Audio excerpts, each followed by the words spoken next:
Japan up close. Well, first of all, I think one of the interesting things about regional Japan these days is that the number of foreigners is increasing, and not necessarily people who look so much like me, but people from other parts of Asia, Vietnam, Indonesia, places like that, but particularly Vietnam.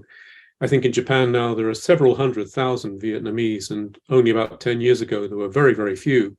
So in fact, the demographic situation in regional Japan is changing quite quickly. And it's because of that change that I need to think about people like Vietnamese quite seriously in my activities. But regional Japan, well, clearly it's very, very different from what you would normally experience in everyday life in Tokyo.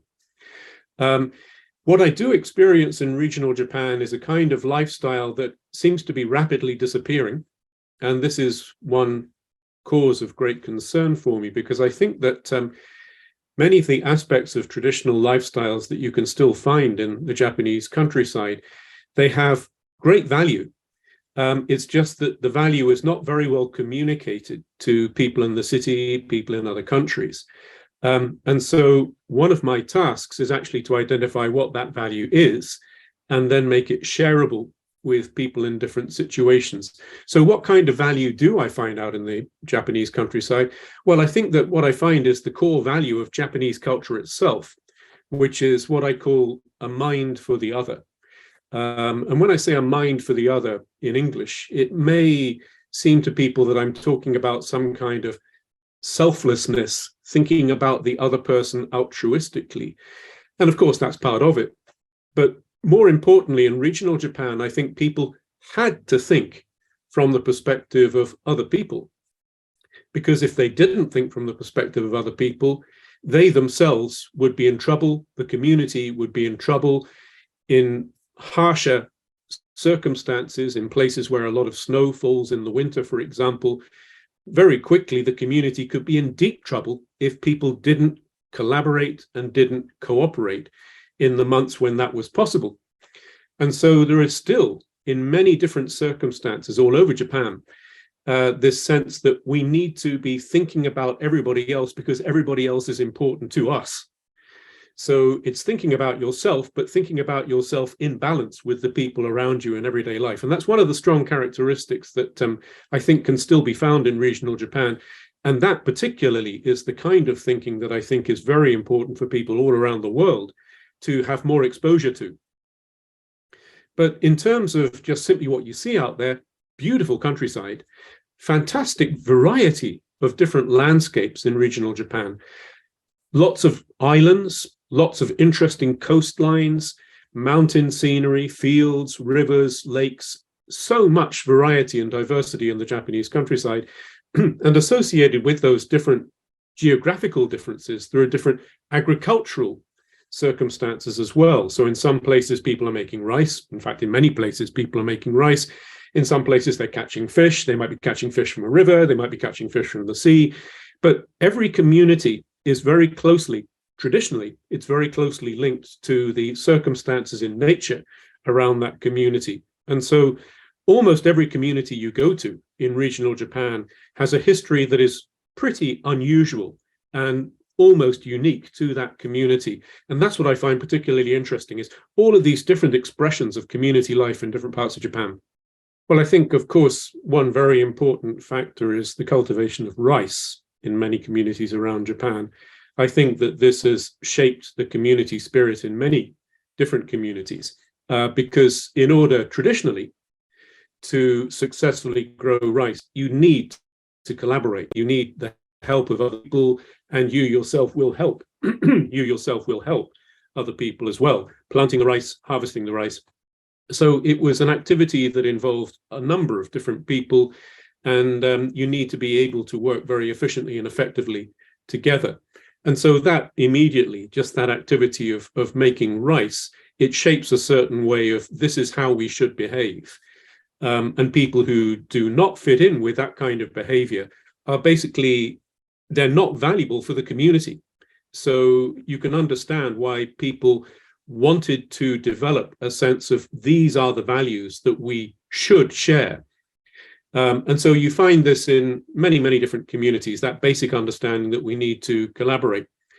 But yes, the geographical circumstances, the kind of wildlife, the kind of trees.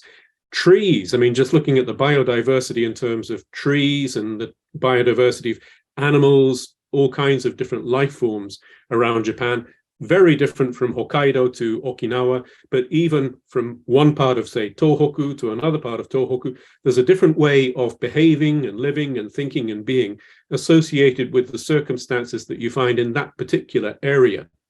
And this is one of the extraordinary things about Japan, is there is this incredible variety of circumstances. So now, if you go from what I was just talking about, which is Fukushima, if you go up into Yamagata, I'm familiar with a little village there where they actually have something that they call the contract. And the young men of the village used to read out the contract. Each district would have a reading of the contract every year, which would be about, these are the rules that we have to observe. Remember, everybody, these are the rules. And so they'd read it out and they'd spend a day or so together. And it was a kind of team building exercise for the people the young men in that community. At the same time, the women would also gather in their own groups. And those groups were focused on the idea of safe childbirth, because it was a very, very dangerous time for women to be giving birth in the countryside in the old days. Very difficult to get access to any kind of medical treatment. A lot of women died in childbirth. So it was a very frightening thing for many women, giving birth to a child. Also, of course, a wonderful thing. But so the women would gather together to look out for each other in case something went wrong for one member of the community. And so they'd go to visit a shrine to pray for a safe childbirth together. So the women had their group where they were bonding tightly. The men had their group where they were bonding tightly. And all of these groups, right down to the tiniest community district level, were part of the process of building bonds that strengthened the community's identity. Well, you've raised a very important point, which is that particularly after the Second World War in Japan, life became more and more convenient. It became more and more predictable. There was more and more stability in everyday life. There was more peace of mind in everyday life. And under those conditions, those traditional values very quickly start to get weaker, is what I seem to have witnessed in regional Japan. And it was connected also with the development of infrastructure.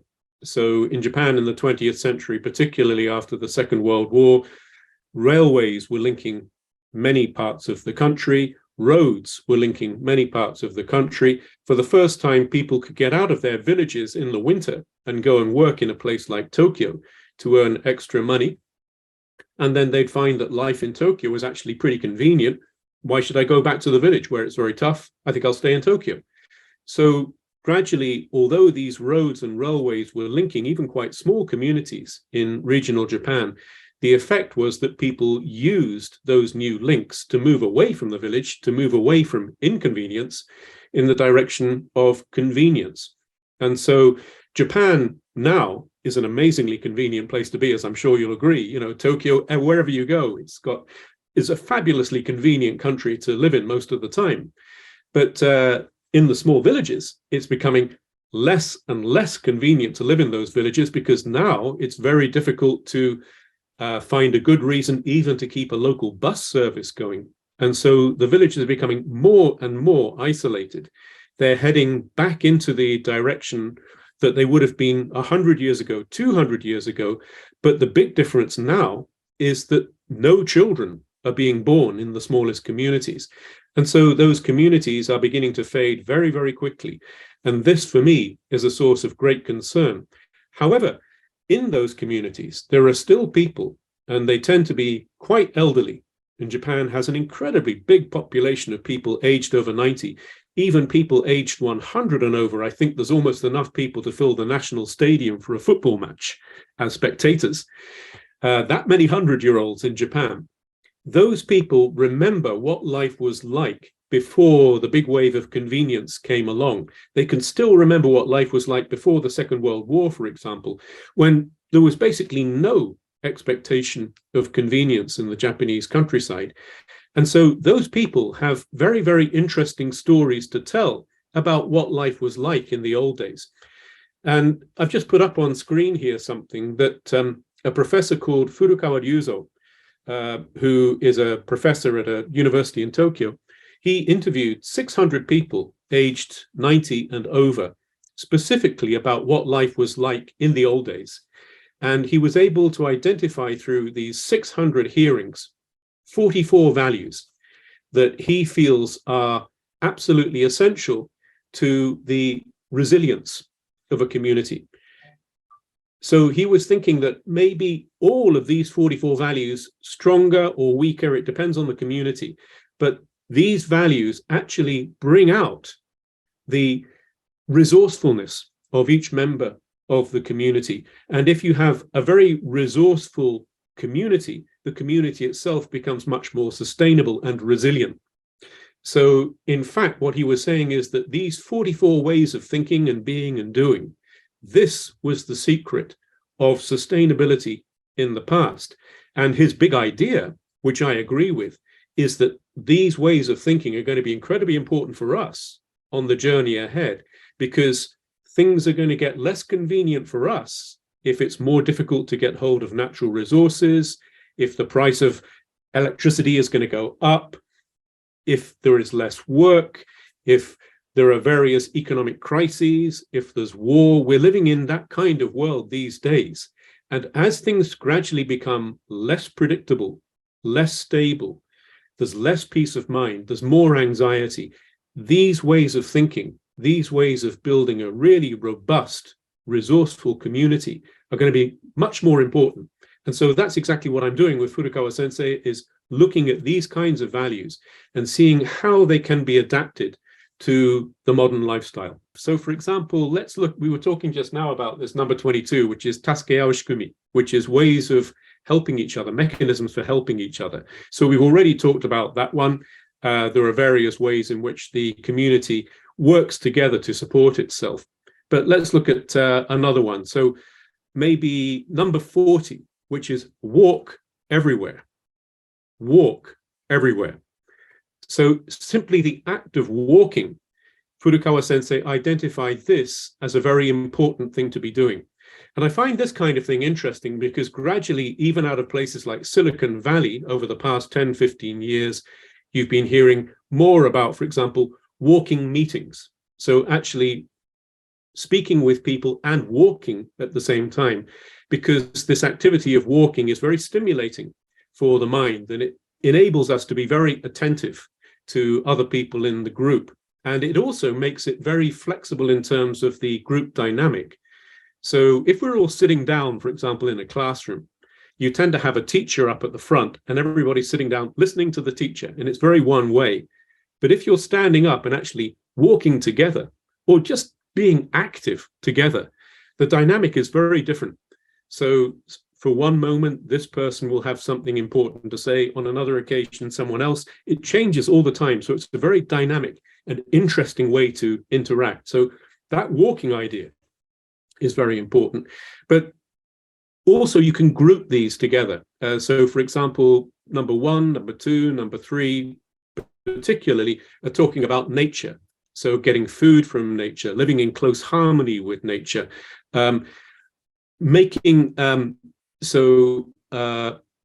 using your resourcefulness in the context of nature. So that kind of idea was very important. And you'll look at other things and you'll see number 33, it says children too worked. And this may seem controversial in the present day, but I think the key thing is that even when I was growing up back in England, as children, there was this idea that you do chores. You know, you make your bed, perhaps you clean a room, you do the washing up, you help the drying up or whatever it is. But children have a role to play in the household in everyday life. And so, for example, in the snow country in northeast Japan, the children in the old days would be getting snow off the roof. They'd be helping out with that kind of snow clearance. And there would be various other roles. When they were planting rice for the children, one of their roles would be to actually throw bunches of rice seedlings into the paddy field so that people could easily then plant them. So there was always this integration of everybody in the community.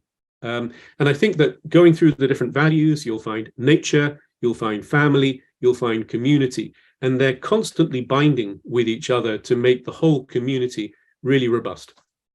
And I think we can look at this in from various angles. One is if we're thinking about corporations, companies. So let's imagine that we have a company that is engaging with a small community. So what does the community actually need? I'm sorry, what does the community actually need? Well, what you find in regional Japan, we've already spoken about aspects of this, but there are too few people these days. The community population is going down. Because the community population is going down, the people with leadership skills are very busy. And so there's not actually enough leadership to spare in the community. The leaders get very busy doing things that they really shouldn't be doing because there's nobody else to do them. So there are too few people. The leadership is not strong enough. And because the community is going down, it's very difficult for these communities to get new investment. So if you think about it as a community, as a company, those companies are in trouble.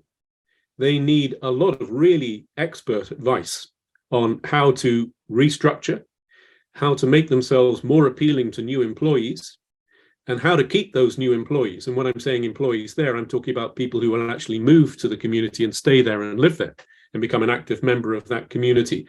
So the big companies can come in with these very advanced professional ideas about onboarding and retention. And those ideas could be shared very effectively with the people in the village.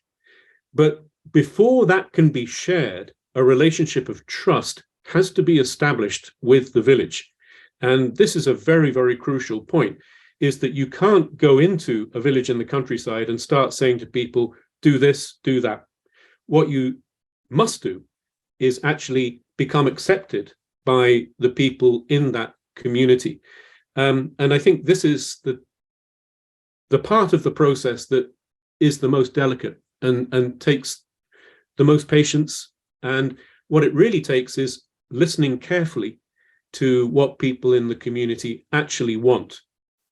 And so once you've established that relationship of trust, there are ways in which the big companies, for example, can be of use to the village. And there are ways in which foreigners coming from outside the community can be valuable from the point of view of the community. Of course, one way is by coming along and spending money and staying the night in the community and so on and being tourists.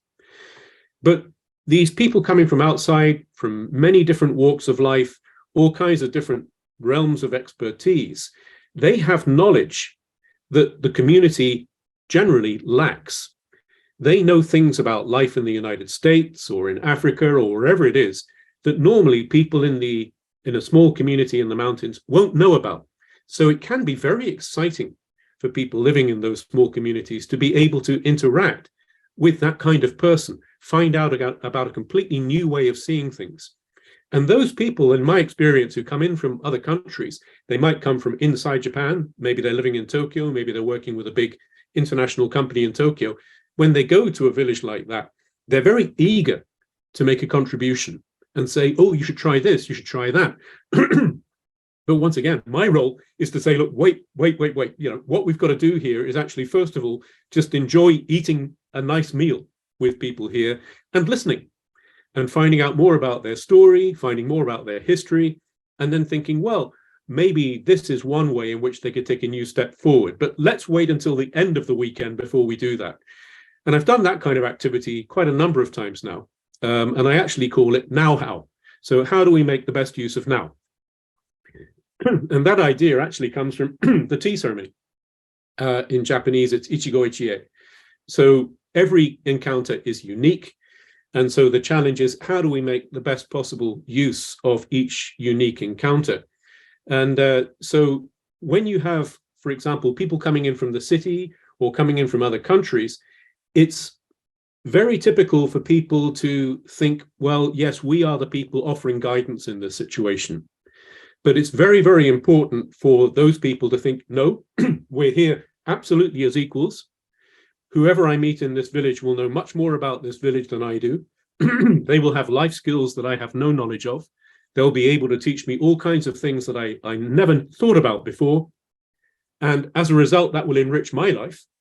And maybe then I can also share some aspects of my experience that might enrich their life. But it has to be this feeling that we are there as equals, or else things don't go well. But for example, planting rice together, harvesting rice together, we've done that. We've made mochi together. We've drunk local sake together. That's obviously a very popular activity for a lot of visitors. Eating delicious food together, preparing local food together. So for example, in Kumamoto on one occasion, we had an exchange of cooking. So I was doing shepherd's pie from Britain, and they were producing a local Kumamoto dish. Yuzu kosho is one of the ingredients that they were using in their dish. And as soon as I started making my dish, one or two of the local people came over and said, "Oh, why don't you try putting the yuzu kosho in that?" And so we were then beginning to think about how to change the way that we normally did things and incorporate new aspects of culture. And it's just a very fun experience to do that with people. And you very quickly become friends through that kind of engagement. And of course, there are difficult personalities wherever you go. And for some people, probably I show up as a difficult personality. There are always going to be difficult personalities, but these 44 values in the old days were, again, ways of actually saying, yes, maybe this person isn't the person that you would typically want to spend a lot of time. But in order for all of us to succeed optimally under these circumstances, let's just get along. Let's just get through this, whatever task it is that we're engaging in together. And actually, through the collaborative engagement, I think that the relationships generally tend to move in a better direction. So something else that I personally very much enjoy doing when I in one or two communities, I've only done it actually thinking about it in one so far, and I'd really like to do it in many more, is engaging with the people who work at a local facility for the mentally challenged. And with them, we were developing a new souvenir. And I actually carry it around in my pocket all the time. And I don't know if you can see that, but it's Soumokto, which is actually representative of a part of Yamagata Prefecture. It's a way of saying thank you and respecting the forest. And normally they're quite big things that you find at the side of the road near the forest. And people would put their hands together before going into the forest, or saying thanks when they left because the bear hadn't attacked them or whatever. But these Soumokto are part of the local culture there. And I was thinking, but this is such a great way of actually re-engaging with the natural environment, just becoming more conscious, once again, of the importance of the greenery around us in everyday life. And I thought, well, how could we make more of these? And I started by having little pottery workshops with the foreigners that were visiting the community. And then I thought, well, yes, but I'd like to make a few more than just when we make it on that one afternoon. And so on a couple of occasions now, I've actually made a batch with people at a local facility for the mentally challenged. And once again, I find that I'm learning a great deal from that interaction. So the great pleasure for me personally about getting involved in all of these activities is the degree to which I learn things that I never anticipated I was going to learn. So I think that already in those days, and we're talking about 50, 60 years ago in Britain, local identity was beginning to get weaker, very much weaker than it had been before. And I think that in the 19th century, local communities in a place like Britain also would have had quite a strong identity. And I think that identity probably could have been linked to these 44 values as well. I think the 44 values are the kinds of ways that people tend to behave in small traditional communities everywhere. I actually sent this list. I've got an English version of it. If anyone looking at this video later on would like to see the list, I can probably send along a link. I sent the list to somebody I know in Uganda, in Africa, and he was immediately able to check off at least half of the items on this list of 44 values as things that they did every day in his village. So I think that these ways of thinking are out there in the world, all over the world. But because of the convenience culture that has been spreading, and accelerating through the world, those old ways of thinking tend to be thought of as not relevant to our modern lifestyle. And so they're very quickly forgotten as people instead pick up a smartphone and use that as their central focus of attention in everyday life. So basically, this is kind of like engagement with the 44 values in a rural setting. It's kind of like inoculating yourself against the dangers that lie ahead in life in a world that is becoming increasingly unstable and unpredictable. Japan up close.